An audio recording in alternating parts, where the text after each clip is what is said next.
Senhor, irmãos, vamos continuando a nossa leitura bíblica diária, livro de Zacarias, capítulos 9, 10 e 11. Esta é a mensagem de Deus, o Senhor. Ele anuncia que a terra de Adraque e a cidade de Damasco serão castigadas. Tanto as cidades da Síria como as tribos de Israel são do Senhor. A cidade de Amate, que fica perto daquela cidade, também é do Senhor. E as cidades de Tiro e de Sidom, com toda a sua cultura, também são dele. O povo de Tiro construiu fortalezas para se proteger e amontoou tanto prata como se fosse pó e tanto ouro como se fosse lama. Mas o Senhor vai levar tudo embora. Ele jogará no mar as riquezas de Tiro e a cidade será destruída por um incêndio. Quando os moradores da cidade de Asquelon souberem disso, ficarão com medo. O povo de Gaza também vai sofrer muito, e o povo de Ecrom perderá toda a esperança. O rei de Gaza morrerá, e Asquelon ficará sem moradores. Os mestiços morarão em Asdod. O Senhor diz: Eu vou humilhar esses filisteus orgulhosos, não vou deixar que comam carne com sangue, nem qualquer outra comida impura. Os que sobrarem desse povo serão meus e farão parte da tribo de Judá. Os moradores de Ecrom também farão parte do meu povo, como aconteceu com os jebuseus. Vou defender o meu povo dos seus inimigos e não vou deixar que os exércitos deles invadam a minha terra. Nunca mais haverá um chefe cruel dominando o meu povo, pois eu tenho visto como tem sofrido. Alegrem-se muito o povo de Sião, moradores de Jerusalém. Cantem de alegria, pois o seu rei está chegando.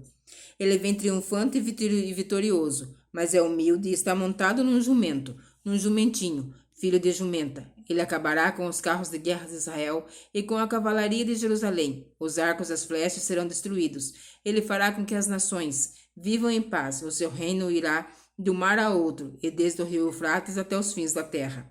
O Senhor Deus diz: Moradores de Jerusalém, eu fiz uma aliança com vocês que foi selada com sangue. Por isso vou tirar o seu povo do cativeiro, daquele poço sem água. Prisioneiros, voltem para sua fortaleza, voltem todos os que ainda têm esperança, pois vou lhes dar 2 vezes mais bênção do que castigo que vocês receberam. Vou usar Judá como um arco de guerra, e o povo de Israel será as flechas. Os homens de Jerusalém serão minha espada, e com ela vou fazer guerra contra a Grécia. O Senhor aparecerá sobre o seu povo, e atirará suas flechas como se fossem relâmpagos. O Senhor tocará a corneta, e avançará no meio das tempestades do sul. O Senhor Todo-Poderoso protegerá o seu povo. Eles derrotarão os soldados inimigos e destruirão as suas armas. Beberão o sangue dos inimigos como se fosse vinho, e ficarão cheios como uma taça de vinho, quando é derramado em cima do altar. Naquele dia o Senhor salvará o seu povo como um pastor salva as suas ovelhas. Eles brilharão no seu país como pedras preciosas numa coroa. Como será bom e belo esse país! Haverá trigo e vinho com fartura, e os moços e as moças crescerão fortes e bonitos. Capítulo 10. Peçam a Deus, o Senhor, que mande chuvas de primavera, pois é Ele quem manda as nuvens e a chuva para fazer com que os campos produzam colheitas para todos. Não adianta vocês consultarem os ídolos ou os médiuns, pois eles só dizem bobagens e mentiras. Os que explicam sonhos são falsos, as suas palavras de consolo não ajudam nada. Por isso, o povo vive aflito e anda sem direção, como ovelhas que não têm pastor. O Senhor Deus diz: Estou irado com os chefes estrangeiros que governam o meu povo e vou castigá-los duramente. Eu, o Senhor Todo-Poderoso, vou tomar conta do meu rebanho, o povo de Judá, e vou fazer com que eles sejam como o meu forte cavalo de guerra. Do meio deles virão todos os chefes, líderes militares e governadores do meu povo. Todos juntos vencerão e, como os soldados que pisam seus inimigos na lama das ruas, lutarão, porque eu, o Senhor, estou com eles. E derrotarão até os inimigos montados a cavalo. O Senhor Deus diz: Darei forças ao povo de Judá, salvarei o povo de Israel. Tenho compaixão deles e os trarei de volta do cativeiro. Será como se eu nunca os tivesse rejeitado, pois eu sou o Senhor, o Deus deles, e atendo às suas orações. Os homens de Israel serão fortes como os soldados, serão alegres como os que bebem vinho. Os seus descendentes ouvirão falar disso, e ficarão contentes e alegres, por causa do que eu, o Senhor, fiz. Chamarei o meu povo e os ajuntarei, pois eu os trarei de volta para o seu país, e serão novamente tão numerosos como eram no passado. Eu os espalharei pelas nações distantes, mas mesmo assim eles não têm esquecido de mim.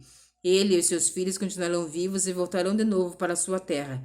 Eu os farei voltar do Egito e da Assíria. Eu os levarei para as terras de Gileade e do Líbano. Serão tantos que não haverá lugar para todos, e atravessarão o Mar Vermelho. E eu, o Senhor, baterei nas ondas e secarei as águas do rio Nilo. Destruirei os orgulhos da Síria e acabarei com o poder do Egito. Darei forças ao meu povo e pelo meu poder eles viverão. Eu, o Senhor, falei. Capítulo 11. Líbano, abra as suas portas para que o fogo acabe. Com os seus cedros chorem espinheiros, pois os cedros caíram. Aquelas belas árvores foram destruídas, chorem carvalhos de Bazã, pois a mata virgem foi derrubada. Os pastores gemem e choram, pois os belos pastos foram destruídos. Os leões estão rugindo, porque as matas do rio Jordão foram derrubadas. O Senhor, meu Deus, me disse: seja um pastor e toma conta das ovelhas que vão ser mortas. Aqueles que compram as ovelhas não são castigados quando as matam e depois que vendem a carne dizem: graças a Deus ficamos ricos. Nem mesmo os próprios pastores daquelas ovelhas têm pena delas. Também eu não tenho mais compaixão dos moradores de Israel. Vou entregar todos nas mãos dos chefes e dos seus reis. Esses arrasarão o país e eu não livrarei ninguém do poder deles. Eu, o Senhor, estou falando. Portanto, eu fui contratado pelos que compram e vendem ovelhas para cuidar dos que iam ser mortas. Peguei dois bordões, um eu chamei de bondade e o outro de união. Fiquei tomando conta do rebanho. E em um mês acabei com os 3 pastores, mas perdi a paciência com as ovelhas e elas ficaram aborrecidas comigo. Então eu disse a elas: eu não serei mais o pastor de vocês. Que morram as que vão morrer, que sejam mortas as que vão ser mortas, e que as que sobrarem comam uma às outras. Depois peguei o bastão chamado bondade, e o quebrei como sinal de que Deus tinha quebrado a aliança que havia feito com todos os povos. Portanto, a aliança foi desfeita naquele dia. Aí os negociantes de ovelhas que estavam me espiando entenderam que o Senhor estava falando por meio daquilo que eu falei. Então eu lhes disse: se estiverem insatisfeitos, peguem o meu salário, senão não paguem. Se eles não pagaram 30 barras de prata, o Senhor Deus me disse: ponha este dinheiro no tesouro do templo. Peguei o dinheiro, o último salário que eles achavam que eu merecia, e pus no tesouro do templo. Depois quebrei o segundo bastão chamado união, como sinal de que estava desfeita a união de irmãos que havia entre Judá e Israel. Em seguida o Senhor me disse: agora faça o papel de um pastor que não presta, pois vou pôr um pastor para cuidar do meu rebanho, mas ele não vai se preocupar com as ovelhas que estiverem em perigo, não vai procurar as que se perderem, não vai tratar das que se machucarem, nem vai cuidar das que estiverem cansadas. Pelo contrário, ele comerá a carne das mais gordas e não deixará nem mesmo os cascos.